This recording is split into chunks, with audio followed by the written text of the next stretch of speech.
하겠습니다. 오늘은 기대하며 기다립니다라는 제목으로 말씀 나누겠습니다. 우리가 연속해서 하나님 나라의 특강을 마가복음을 통해서 누구에게 듣고 있습니까? 예수님을 통해서 듣고 있어요. 예수님을 통해서. 예수님께서 계속해서 하나님 나라는 이렇다 저렇다 라고 우리에게 알려주고 계신데요. 지금까지 나눴던 것들 중에서 대표적인 거 몇 가지만 한번 짚어 보겠습니다. 먼저 제자를 부르시는 그 장면을 통해서는요, 하나님께서 하나님 나라를 우리와 함께 하고 싶다라는 의지 표현을 하셨어요. 하나님 나라 내가 그냥 하면 되는데 너희들과 함께 하고 싶다라는 의지 표현을 하셨고요. 그리고 두 번째로 땅의 비유 생각나시죠? 여러 가지 땅들을 이야기하면서 너희들의 삶이 좋은 땅이 되어서 좋은 열매를 맺으면서 하나님 나라를 그렇게 확장시켜 나가면 좋겠다라는 말씀을 해주셨죠. 그리고 세 번째로는 등경 위의 등, 그러니까 스탠드, 높은 곳에 올려져 있는 스탠드의 불빛에 대한 말씀을 해주시면서 하나님 나라는 숨길 수도 없고, 그리고 결국에는 하나님 나라는 결국 드러나게 되어 있다. 결국에는 확장될 수밖에 없다라는 말씀을 우리에게 하셨습니다. 자, 그러면 오늘은 하나님 나라에 대한 어떤 이야기를, 어떤 모습을 설명을 예수님께서 하고 계시느냐? 저는 오늘 말씀을 읽으면서 하나님 나라의 크기, 그러니까 면적에 대한 궁금함이 들었어요. 여러분들 그런 생각 든 적 없으세요? 하나님 나라는 얼마나 클까? 그러니까 우리가 표현을 이렇게 하잖아요. 하나님 나라라고 하니까 그 나라가 얼마나 클까라는 생각을 해볼 수가 있겠죠. 하나님 나라 생각해 보니까 큰 나라 생각하면 어디가 생각나세요? 뭐 중국이나 미국이나 캐나다 같은 나라들이 생각나죠. 그러니까 하나님 나라가 그 정도 사이즈가 될까라는 생각을 해볼 수도 있고요. 하나님 나라가 아니면 한국이나 대만처럼 아주 작은 나라는 아닐까? 뭐 이런 생각들을 해볼 수가 있습니다. 근데 하나님 나라는 좋은 곳일 테니까 굉장히 클 거야라는 생각을 해볼 수 있다가도 이런 생각이 들었어요. 예수님께서는 그 나라 오는 길이 좁고 험하다라고 말씀해 주셨거든요. 그러면 인구수가 많을 것 같지도 않아요. 그러면 그 나라는 그렇게 클 필요도 없겠는데? 라는 생각이 들 수도 있겠죠.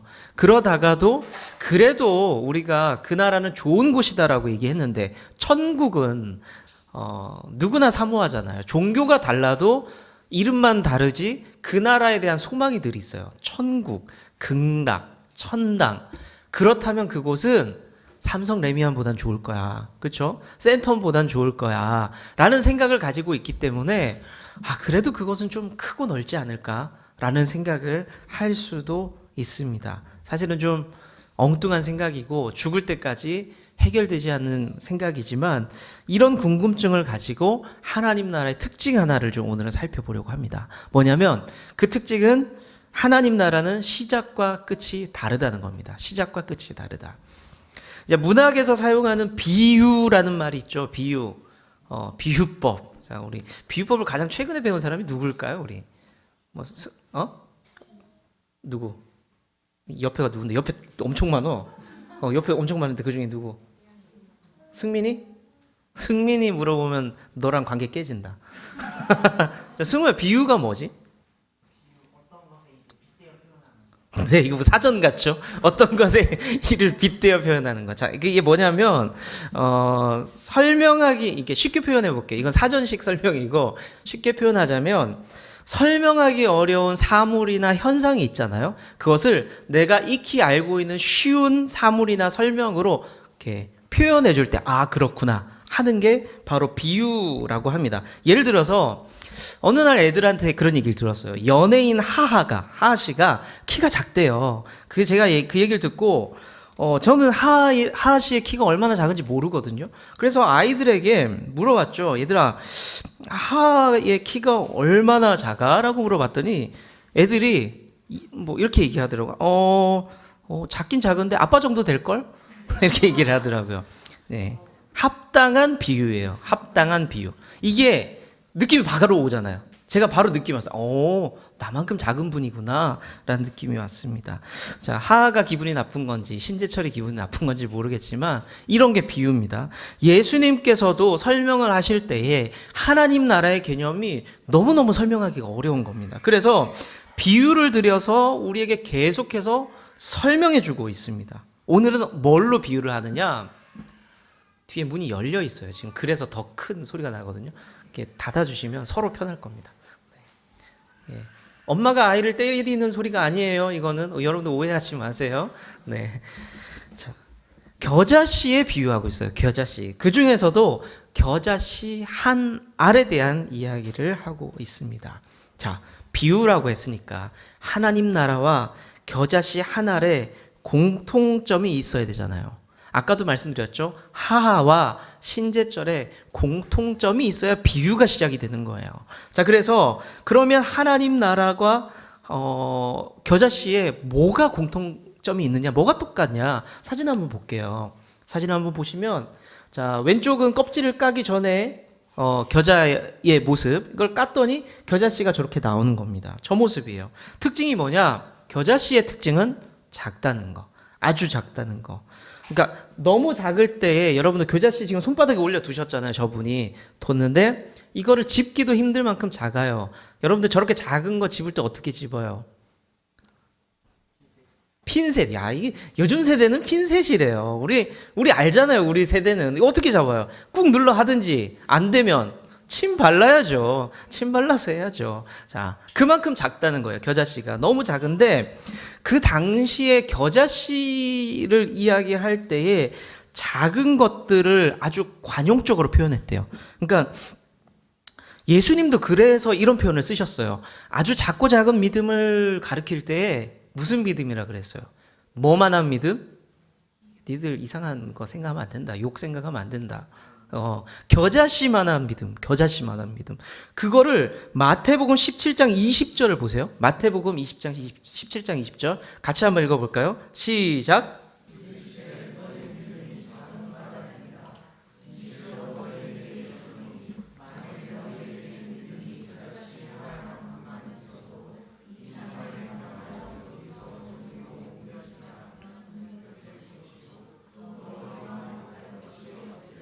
네, 당시에 이 표현이 그냥 심심찮게 사용되던 그냥 그런 표현이었습니다. 그러니까 우리는 아주 작은 꼬맹이를 볼 때 옛날 어르신들은 이랬잖아요. 이 밤툴만한 녀석이 아주 작은 물건을 가리킬 때는 뭐라 그랬어요? 아우 이거 너무 작아서 좁쌀만해. 이런 표현을 썼잖아요. 그것처럼 당시에는 겨자씨 같다. 그러니까 우리로 치면은 꼬맹이가 막 하면 아유 요 조그만한 게 꼭 겨자씨만 하네. 이런 표현을 썼다는 겁니다. 당시에. 그런데 예수님께서 우리가 보지는 못했지만 아마도 엄청날 것 같은 하나님 나라를 왜 이 겨자씨에 비유를 했느냐. 뭔가 있을 거란 말이죠. 공통점이 있을 거다. 겨자씨 특징 중에 하나가 하나님 나라의 특징과 겹치는 게 있습니다. 우리가 사진을 통해서 봤는데 너무너무 작잖아요. 겨자씨는 너무너무 작아요. 그런데 이 겨자씨가 좋은 조건을 만나면 그 크기가 얼마나지느냐? 잘 자라면 한 철에 2m씩 큰대요. 더 많이 큰 거, 쟤는 왜 이렇게 크지? 라는 거 생각하는 거는 3m씩 클 수 있다고 합니다. 근데 예수님께서 겨자씨를 자라면은 나무처럼 표현했거든요. 나무처럼.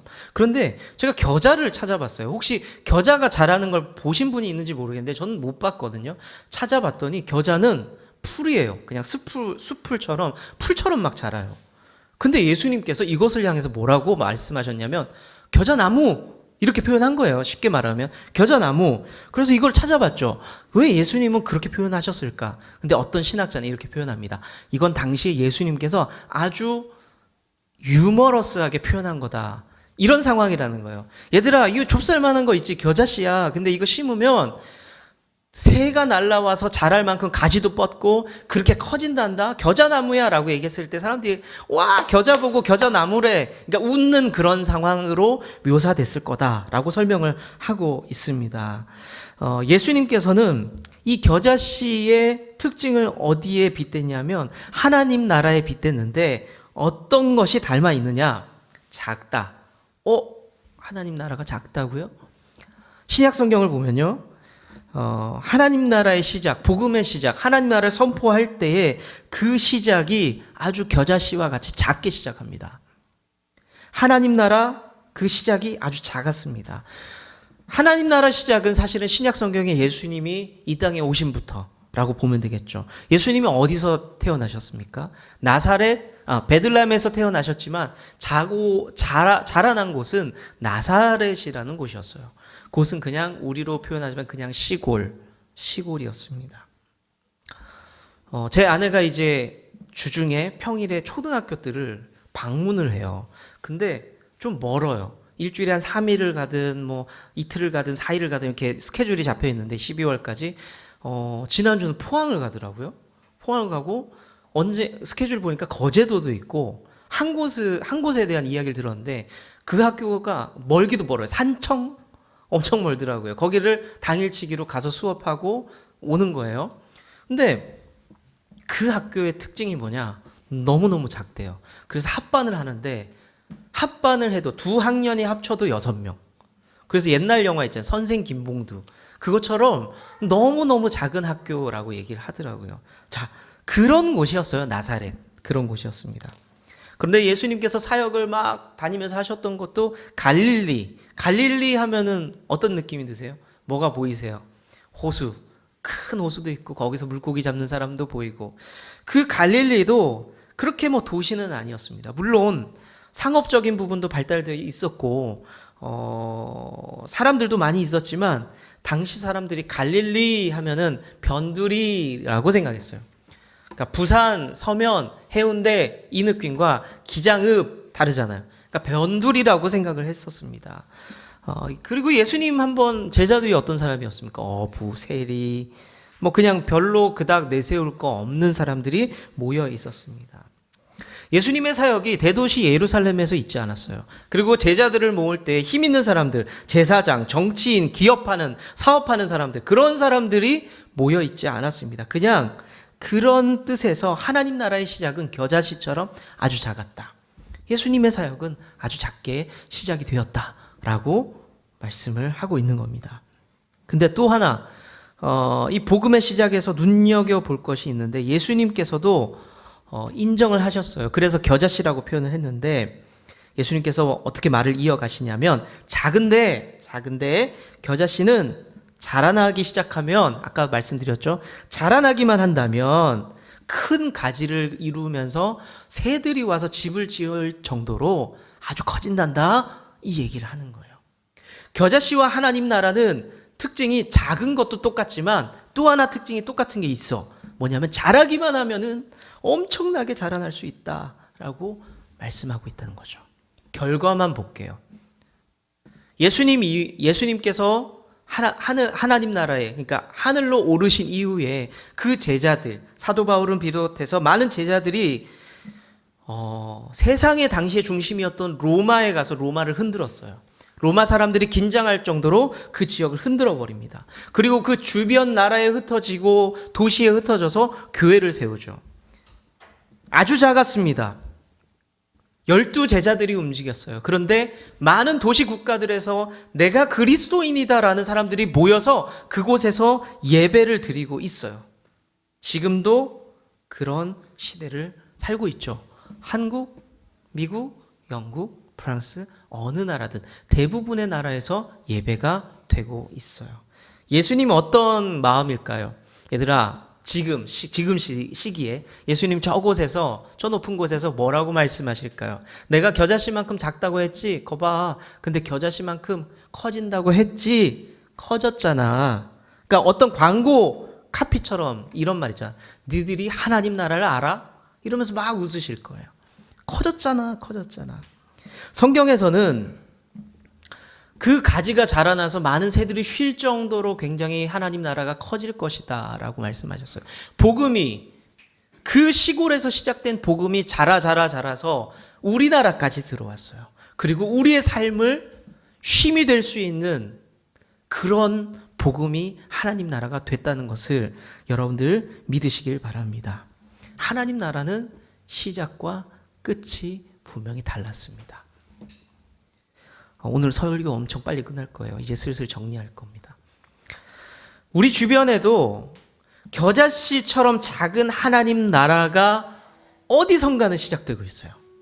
그러니까 이미 심겨진 하나님 나라가 이만큼 커서 우리에게 왔잖아요. 근데 또 다른 씨앗들이 자라나고 있어서 어디선가 시작되고 있습니다. 우리가 콩알 만한 녀석이라고 무시했던 우리 아이들, 에이 이거 손이 너무 많이 가 이 녀석, 그랬던 아이들을 통해서도 하나님 나라는 이미 자라나고 있어요. 여러분들 믿으십니까? 네. 우리 권사님은 또 장성한 자녀들이 여기 있잖아요. 권사님 어릴 때 이 자녀들이 그때 집사님, 우리 자녀 집사님들은 그때도 이미 컸나요? 아니잖아, 작았잖아요, 그렇죠? 그랬을 때 얘네들이 뭐 하겠어, 그렇죠? 근데 그 얘네들이 좋은 나무교회 기둥이 돼서 좋은 집사로 살아가고 있잖아요. 우리가 상상할 수 없는 거. 우리 여기 아이들, 이 손 많이 가는 이 녀석들이 이거 말도 안 되는, 몰라요, 모르는 거예요. 네. 아까 막 뒤에서 막 찬양하는데 춤추고 있었던 예준이, 이거 언제 커냐, 언제 크냐, 모르는 거예요. 저는 그런 꿈을 꾸고 있죠. 승우가 나중에 군대 가고 자라났을 때 예준이가 여기 앉아 있을 수도 있어요. 모르는 거예요. 드럼 치고 있을 수도 있어요. 모르는 거예요. 그렇게 자라나고 있고 시작되고 있다는 것. 별 볼 일 없을 것 같았던 내 아내와 내 남편, 아내와 남편을 보세요. 막 기대감이 막 충만해집니까? 대부분 안 그래요. 배우자를 바라볼 때에 아유 나니까 데리고 산다 막 이런 마음들이 있단 말이에요. 근데 그런 내 배우자가 하나님 앞에서 어떻게 자라날지 모르는 거예요. 모르는 겁니다.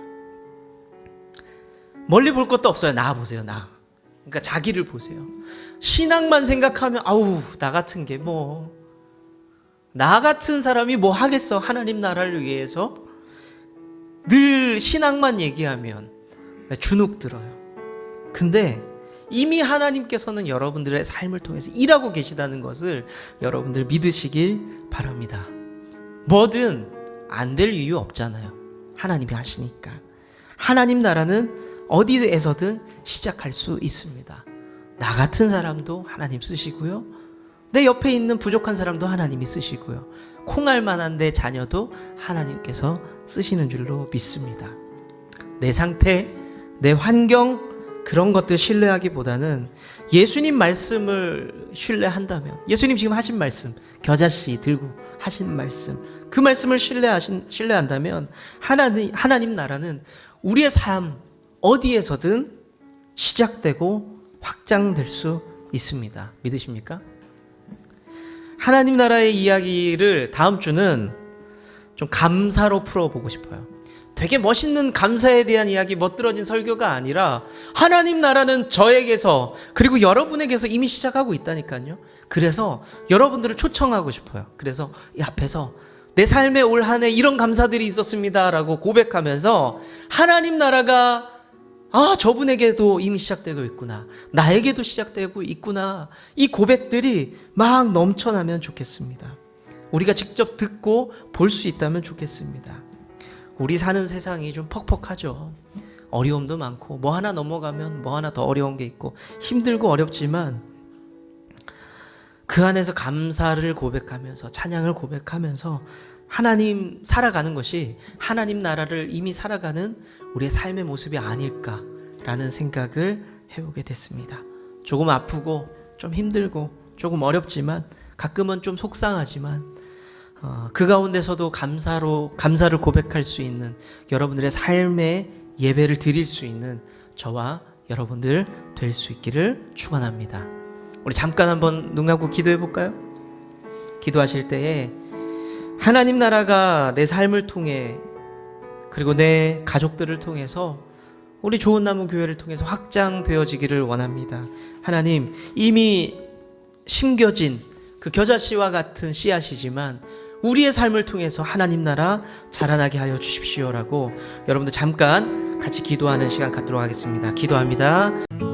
주님은 나무, 당신은 가지니 사랑의 열매